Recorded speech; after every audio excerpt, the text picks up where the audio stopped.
First frame நம்ம எல்லாருக்குமே மத்தவங்க சம்பந்தப்பட்ட ஒரு நியூஸ் கேட்கும்போது அது என்ன நடந்திருக்கும் அப்படின்னு தெரிஞ்சுக்கிற ஆவல் ரொம்ப ஜாஸ்தியா இருக்கும். அது சினிமானா சொல்லவே வேண்டாம். அப்படிப்பட்ட சினிமா செய்திகள் தான் நம்ம ஒவ்வொரு நாளும் ஃபர்ஸ்ட் ஃப்ரேம்ல பார்த்துட்டு இருக்கோம்.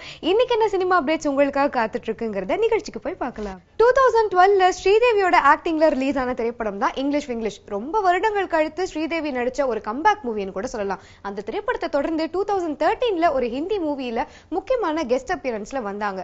புலி அப்படிங்கிற திரைப்படத்துல இளைய தளபதி விஜய் நடிச்சிருந்தாருங்கிறது எல்லாருக்குமே தெரிஞ்ச விஷயம் தான். ஆனா இளைய தளபதி விஜய்க்கு காம்படிஷன் கொடுக்கிற மாதிரியான ஒரு ஸ்ட்ராங்கான நெகட்டிவ் ரோல்ல ஸ்ரீதேவி நடிச்சிருந்தாங்க. அதாவது 2015 இந்த திரைப்படம் ரிலீஸ் ஆச்சு. பல வருடங்கள் கழிச்சு தமிழ்ல இவங்க நடிக்கிறாங்க அப்படிங்கிறப்போ கண்டிப்பா ஹீரோயினா இருக்குமா அப்படின்னு தான் அவங்களுடைய ஃபேன்ஸ் எல்லாமே எதிர்பார்த்தாங்க. ஆனா கொஞ்சம் வித்தியாசமா வில்லி ரோல்ல நடிச்சு அவங்க கலக்கி இருந்தாங்கன்னு தான் சொல்லலாம். இங்கிலீஷ் விங்கிலீஷ் திரைப்படத்தை எடுத்துக்கிட்டீங்கன்னா அதுல இங்கிலீஷ் தெரியாத ஒரு அம்மா என்ன மாதிரியான பிரச்சனைகள் எல்லாம் ஃபேஸ் பண்ணிருக்காங்கன்னு காமிச்சிருப்பாங்க. அது மட்டும் இல்லாம பொதுவாவே அம்மா அது ஹோம் மேக்கரா இருக்காங்க அப்படிங்கிறப்போ வீட்டு வேலைகள் தான் அவங்க பாத்துக்கணும்ன்ற ஒரு மென்டாலிட்டி தான் பெரும்பாலும் இருக்கு. ஆனா அவங்களுக்குள்ளயும் நிறைய கனவுகள் இருக்கும். அதை அவங்க ஃபாலோ பண்ணணும் அப்படிங்கறத ரொம்ப அழகா இந்த திரைப்படத்துல காமிச்சிருப்பாங்க. இப்போ ஸ்ரீதேவி கரண்டா நடிச்சிட்டு இருக்க திரைப்படம் என்னன்னு பாத்தீங்கன்னா மாம். இந்த படத்தினுடைய டைட்டில் கேட்கும் போதே இதுவும் இங்கிலீஷ் மாதிரியே ஒரு அம்மா பத்தின கதையா இருக்கும். அப்படின்னா அம்மா சென்டிமெண்ட் ஜாஸ்தியா இருக்கக்கூடிய கதையா இருக்கும்னு நம்ம எல்லாருமே கெஸ் பண்ண முடியுது. இந்த படத்தினுடைய ஃபர்ஸ்ட் லுக் போஸ்டரை ரீசெண்டா ரிலீஸ் பண்ணிருந்தாங்க. அதுல ஸ்ரீதேவியோட உருவம் இருக்கும். அதை சுத்தி வார்த்தைகளால ஒரு அவுட்லைன் மாதிரி ஃபார்ம் பண்ணிருப்பாங்க. பார்க்க ரொம்ப வித்தியாசமா இருந்துச்சு. இந்த படம் எப்ப ரிலீஸ் ஆக போகுதுன்னு பாத்தீங்கன்னா ஜூலை 14. சோ இதுவும் கண்டிப்பா ஸ்ரீதேவி நடிச்சிட்டு இருக்கிற லீட் ரோல்ல இருக்கக்கூடிய ஒரு படமா தான் இருக்கும். அப்படி என்ன வித்தியாசமா இந்த திரைப்படத்துல டைரக்டர் சொல்ல வராங்க அப்படிங்கறத படத்தோட ரிலீஸ்க்கு அப்புறமா பார்க்கலாம். அடுத்ததா நம்ம பார்க்க போறது #3 முகம். திரைப்படத்தினுடைய வெற்றிக்கு அப்புறமா இளைய தளபதி விஜய் மறுபடியும் அட்லியோட டைரக்ஷன்ல நடிச்சிட்டு இருக்கிறது அவருடைய 61வது திரைப்படம். இந்த படத்துல அவர் மொத்தம் 3 கெட்டப்ல நடிச்சிட்டு இருக்காரு. அதுவும் 3 ஹீரோயின்ஸும் இருக்காங்க. அது யார் யாருன்னு பாத்தீங்கன்னா நித்யா மேனன், காஜல் அகர்வால், சமந்தா. சோ பொதுவாவே இளைய தளபதி விஜயோட படம்னாலே மாசா இருக்கும். அவர் சிங்கிள் கெட்டப்ல வந்தாலே சூப்பரா நடிப்பாரு.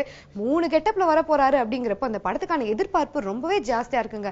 அந்த 3 கெட்டப் பத்தின நிறைய ஃபேக் நியூஸ் வந்துட்டு தான் இருந்தது. ஆனா இப்போ இந்த பட குழுவினர்களே சேர்ந்து அவருடைய 3 கெட்டப் என்ன அப்படிங்கறத அபிஷியலா அனௌன்ஸ் பண்ணிருக்காங்க. அந்த படத்துல அவர் நடிச்சிட்டு இருக்கிற முதல் 2 கெட்டப் பிளாஷ்பேக்ல வரக்கூடிய கெட்டப்பா, அது மட்டும் இல்லாம வில்லேஜ்ல வரக்கூடிய கேரக்டர்ஸ் தான். அந்த ஷூட்டிங் எல்லாமே இப்ப நாங்க முடிச்சிட்டோம் அப்படின்னு சொல்றாங்க. விஜய் நடிச்சிட்டு இருக்கிற 3வது கெட்டப் தான் நிகழ்காலத்துல வாழ்ந்துட்டு இருக்கிற கேரக்டரா. அது மட்டும் இல்லாம இந்த கேரக்டர் ரொம்ப ஸ்டைலிஷா இருக்கும் அப்படின்னு சொல்லியிருக்காங்க. இந்த கேரக்டர் சம்பந்தப்பட்ட சீன்ஸ் எல்லாமே அமெரிக்கால எடுக்க இருக்காங்களா. சோ ஸ்டைலிஷா இருக்கும், அமெரிக்கால இருக்கும் அப்படிங்கிறப்பவே இவருக்கு ஜோடி யாரா இருப்பாங்க அப்படிங்கிற கேள்வியும் எழும்புது. ஏன்னா 3 ஹீரோயின்ஸ் இருக்காங்க. ஆனா இப்ப வரைக்கும் எந்த விஜயோட ரோலுக்கு எந்த ஹீரோயின் பேரா நடிக்கிறாங்கன்ற செய்தி வரல. இந்த செய்தி வருமா இல்லையா அப்படிங்கறத இன்னும் கொஞ்சம் காலம் காத்திருந்து பார்க்கலாம். அடுத்ததா நம்ம பார்க்க போறது டபுள் சர்ப்ரைஸ். ஒரு நல்ல படைப்பு வரும்போது அதை பாராட்டுறதுக்கு யாருமே தயங்குறதே கிடையாதுங்க. அதுவும் இந்த பாராட்டுற உணர்ச்சி சூப்பர் ஸ்டார் ரஜினிகாந்துக்கு ரொம்ப ஜாஸ்தியா இருக்குன்னே சொல்லலாம். எந்த ஒரு நல்ல படம் பார்த்தாலும் சரி அந்த படக்குழுவினரை கூப்பிட்டு வாழ்த்துவாரு. இப்போ ரீசெண்டா அவர் பார்த்த திரைப்படம் தான் மாநகரம். மாநகரம் திரைப்படத்தை பார்த்து ரொம்பவே இம்ப்ரெஸ் ஆயிட்டாரா. உடனே என்ன பண்ணிருக்காருன்னு பாத்தீங்கன்னா மாநகரம் படத்தோட டைரக்டரான லோகேஷ அவருடைய வீட்டுக்கே இன்வைட் பண்ணி வாழ்த்துக்களை தெரிவிச்சிருக்காரு. அது மட்டும் இல்லாம ப்ரொடியூசருக்கும் கால் பண்ணி இந்த மாதிரியான ஒரு படத்தை ப்ரொடியூஸ் பண்ணதுக்கு வாழ்த்துக்கள்னு சொல்லிருக்காரா. சோ லோகேஷ் பாத்தீங்கன்னா ரொம்பவே சர்ப்ரைஸ் ஆயிருக்காரு. ஆனா இந்த ஒரு சர்ப்ரைஸோட நின்னுடலங்க. லோகேஷுக்கு அவரோட பர்த்டே அன்னைக்கு இன்னொரு மிகப்பெரிய சர்ப்ரைஸோ கிடைச்சிருக்கு. என்னன்னு பாத்தீங்கன்னா இப்போ மாநகரம் படத்தினுடைய ப்ரொடியூசர் லோகேஷ் டைரக்ட் பண்ண இருக்கிற அடுத்த படத்தையும் நானே ப்ரொடியூஸ் பண்றேன்னு அவரே வாலண்டியரா போய் லோகேஷ் கிட்ட சொல்லியிருக்காரு. அது மட்டும் இல்லாம இந்த நல்ல செய்தி அவருடைய பர்த்டே கிஃப்டா அவர்கிட்ட போய் சொல்லியிருக்காரு. சோ இந்த மாதிரி டபுள் சர்ப்ரைஸ் கிடைச்சதால லோகேஷ் ரொம்ப ஹாப்பியா இருப்பான்னு தான் தோணுது. மாநகரம் திரைப்படம் பாத்தீங்கன்னா பெரிய அளவுல எந்த ப்ரமோஷனுமே இல்லாம இப்போ வரைக்கும் வெற்றிகரமா ஓடிட்டு இருக்கிற ஒரு திரைப்படம் தான் சொல்லலாம். சோ இந்த திரைப்படம் மாதிரியே அவருடைய 2வது திரைப்படமும் நல்ல வெற்றி அடையணும்னு சொல்லி வாழ்த்துக்களை தெரிவிச்சுக்கலாம். இப்போ நம்ம பார்க்க போறது கவன். கேவி ஆனந்தோட டைரக்ஷன்ல விஜய் சேதுபதி மற்றும் மடோனா செபாஸ்டியன் நடிச்சிருக்க திரைப்படம் தான் கவன். இந்த படத்தினுடைய ட்ரெய்லரை ஏற்கனவே ரிலீஸ் பண்ணிட்டாங்க. யூடியூப்ல இந்த ட்ரெய்லரோட வீடியோக்கு அதிகபட்சமான வியூஸும் கிடைச்சிருக்கு. அது மட்டும் இல்லாம இந்த படத்துல இருந்து வெளிவந்த பாடல்கள் எல்லாத்துக்குமே இப்போ வரைக்கும் நல்ல வரவேற்பு கிடைச்சிருக்குன்னு சொல்லலாம்.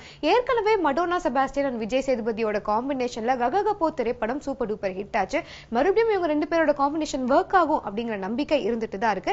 இந்த திரைப்படத்துல விஜய் சேதுபதி மட்டும் இல்லாம TR, விக்ராந்த், பாண்டியராஜன் மற்றும் பலர் நடிச்சிருக்காங்க. இந்த படத்தினுடைய மியூசிக் டைரக்டர் யாருன்னு பாத்தீங்கன்னா the stylish and young music director hip hop Tamizha. இந்த படத்துக்கு யூ சர்டிபிகேட் கிடைச்சிருக்குன்னு இந்த படத்தோட குழுவினர்களே ரீசெண்டா அனௌன்ஸ் பண்ணிருக்காங்க. ஆனா இந்த படத்தை பத்தின லேட்டஸ்ட் அப்டேட் என்னன்னு பாத்தீங்கன்னா இந்த படத்தோட ரிலீஸ் டேட் கன்ஃபார்ம் ஆயிடுச்சாங்க.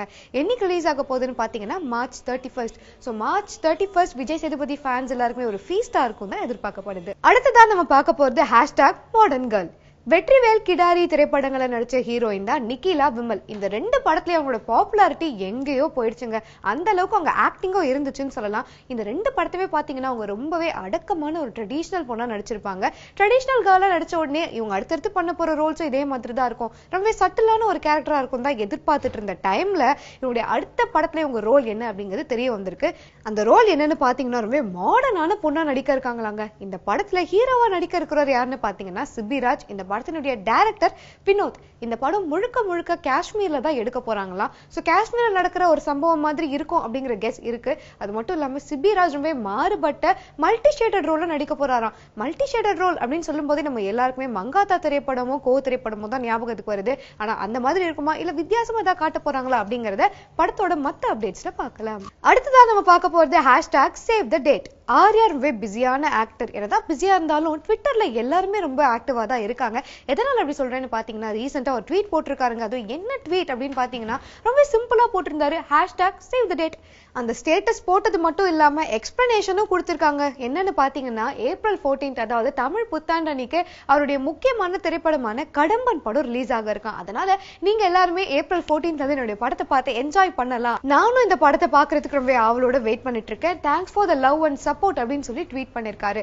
இந்த படத்தினுடைய எதிர்பார்ப்பு ஜாஸ்தியா இருக்குன்னு சொல்லலாங்க. ஏன்னா ஏப்ரல் 14 அன்னைக்கு மொத்தம் 3 திரைப்படங்கள் ரிலீஸ் ஆக இருக்கு. என்னென்ன திரைப்படங்கள்னு பாத்தீங்கன்னா பவர் பாண்டி மற்றும் துப்பறிவாளன். பவர் பாண்டி திரைப்படம் தனுஷ் ப்ரொடியூஸ் பண்றாரு அப்படிங்கிறது எல்லாருக்குமே தெரிஞ்ச விஷயம். துப்பறிவாளன் திரைப்படம் விஷாலோடது. விஷாலுமே ஆர்யாவும் பாத்தீங்கன்னா ரொம்ப க்ளோஸ் ஃப்ரெண்ட்ஸ். இந்த 2 பேரோட திரைப்படம் ஒரே நாள் ரிலீஸ் ஆகிறது இதுதான் முதல் முறைன்னு கூட சொல்லலாம். சோ புத்தாண்டு அன்னைக்கு ரிலீஸ் ஆக இருக்கிற இந்த 3 திரைப்படங்கள்ல இருந்து எந்த திரைப்படம் சூப்பர் டூப்பர் ஹிட் ஆகுதுங்கிறத நம்மளே வெயிட் பண்ணி வாட்ச் பண்ணலாம்.